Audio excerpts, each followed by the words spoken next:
काल झालेल्या भ्याड हल्ल्यात राज्याचे 2 जवान शहीद झाले। दोघेही बुलढाणा जिल्ह्यातील आहेत। शहीद नितीन राठोड हे गोवर्धन नगरचे रहिवासी आहेत। शहीद नितीन राठोड यांना शासकीय इतमामात शेवटचा निरोप देण्याची तयारी प्रशासनाने सुरू केली आहे। गावानजीक असलेल्या मैदानावर शहीद नितीन राठोड यांना निरोप देण्यासाठी मोठ्या प्रमाणात नागरिक येण्याची शक्यता लक्षात घेऊन प्रशासनाने तयारी सुरू केली। त्याचा आढावा घेतलाय आमचे प्रतिनिधी सिद्धार्थ गोदाम यांनी।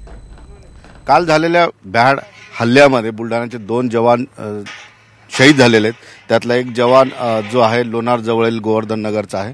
त्याला शेवटची सलामी देण्यासाठीची आता पूर्वतयारी या ठिकाणी जी आहे प्रशासन करते। आपण बघू शकतो गावाच्या बाहेर असलेल्या मैदानावर जे आहे इथं जय्यत तयारी सुरू आहे। तहसीलदार असेल किंवा जिल्हाधिकारी असेल या ठिकाणी जे आहे पूर्ण तयारीवर लक्ष ठेवणं। तहसीलदार सकाळपासूनच या ठिकाणी काम करताना दिसत आहेत, फील्डवर उभे आहेत आणि नेमकं आपण बघतोय की गाव समोर आहे आणि गावाच्या बाजूला शाळा आहे।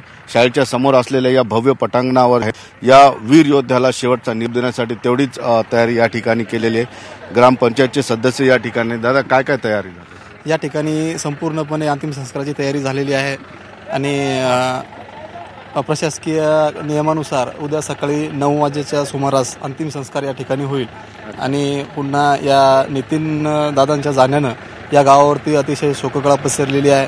आम्ही सगळे शोकामध्ये व्याकुळ झालेलो आहोत आणि दादांचं जाणं म्हणजे या गावासाठी खूप दुःखद घटना आमच्यासाठी।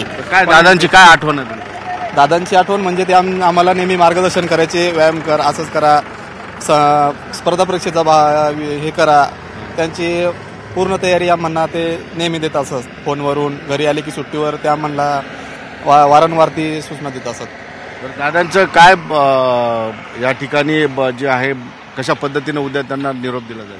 दादांना या ठिकाणी उद्या संपूर्ण जिल्ह्याभरातून जवळपास मोठ्याच्या मोठ्या संख्येने आणि शासकीय नियमानुसार त्यांचा अंतिम विधी केला जाईल या ठिकाणी। सुधीर जाधव सह सिद्धार्थ गोदाम, न्यूज 18 लोकमत, गोवर्धन नगर, लोणार।